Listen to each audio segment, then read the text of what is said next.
Hi, I'm David Wegener. The date is the 7th of November 2017. I bring you chess daily on YouTube and shared on Twitter, other than that of Sundays for obvious reasons. Here I have a game for you today that I played on the 19th of May 1978. I had owned this score book for 2 days since playing this game.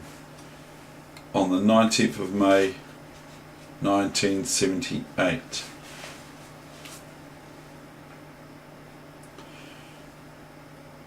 This is a game in the Otago School Pupil Championships. Now, what is Otago? Otago is a province of the South Island, New Zealand. So New Zealand has two main islands, the North Island and the South Island. And without going into much more detail, Dunedin is where the Otago province is, which is the main city south of Christchurch in the South Island of New Zealand. So this game was played at the Otago Chess Club on that date. It's either a Saturday or a Wednesday, but this is actually the Otago School Pupil Champs. So it could be the middle of the week, or it could be it could be Tuesday of that given week. So here we have this game, and quite frankly, at that age we're still quite inexperienced. But I carried on with the game of chess, whereas my opponent, who was black, didn't play much longer than a few years later still.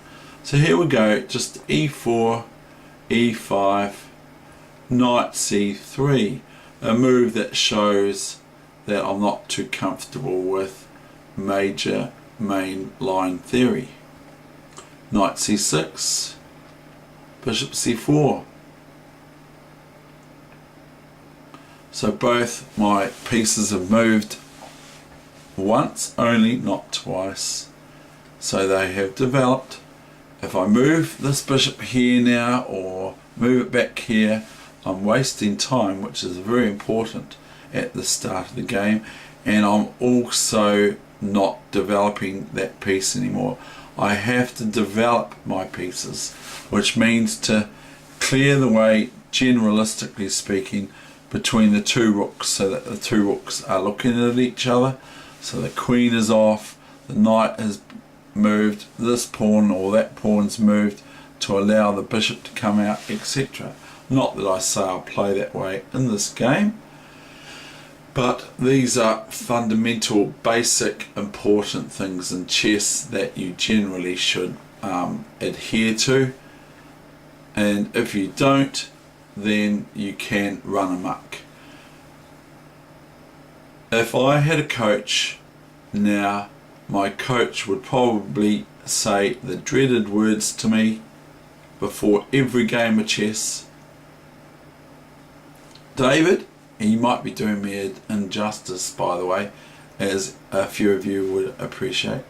David, you're only allowed to move 2 pawns in the game, in the opening.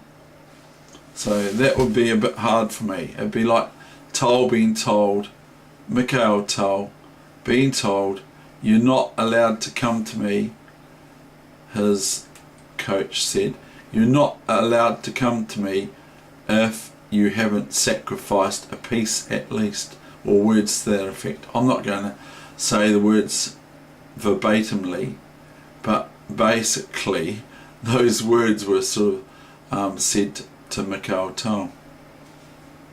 And in his young day, when he was a young grandmaster, or he'd been a world champion, he looked completely different to when he started to go into his vintage years. So on with the game. knight f6, and I just play d3. See, this is just like schoolboy tournament chess, even though I was in the Otago Chess Club as a member.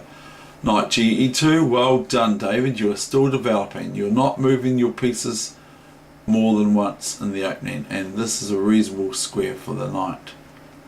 Castle, another move, but not developing move, but it does aid in connecting the rooks up together. Castling from black. Bishop g5. So all developing moves so far, but I've still not developed until I've got this queen maybe here and a rook on an open file somewhere, or half open file. Knight e7. So white is met with black playing a move twice with their knight from b8 to c6 to e7. So this knight's made two moves.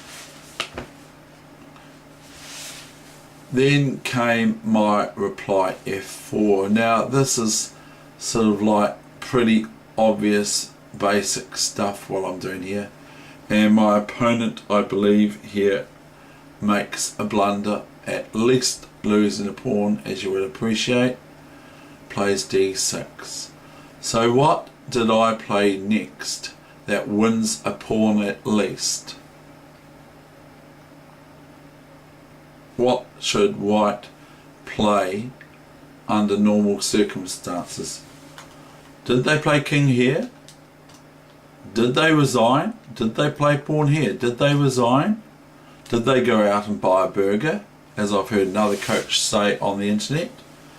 Did they go to McDonald's and think, I want to go to the picture theatre, so I'm not going to play any longer? No. White wins at least a pawn here.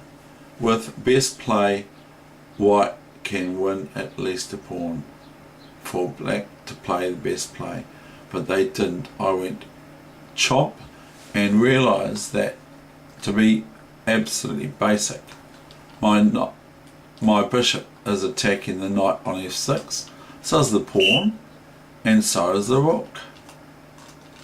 So the bishop is only defended once, and so the response is here, and I went rook f6 instead of bishop f6.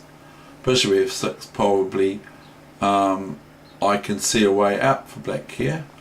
I will show you bishop f6, but it's not particularly nice. And then black could play this, whereby they are threatening the rook with the queen, or they could play knight here, and then they are going to get the rook, even though white can just play this, because otherwise it's a deadly check with the rook to here, check with the bishop after rook f7 for white. And as you can appreciate, white's a piece up for a whole piece, not even for a pawn.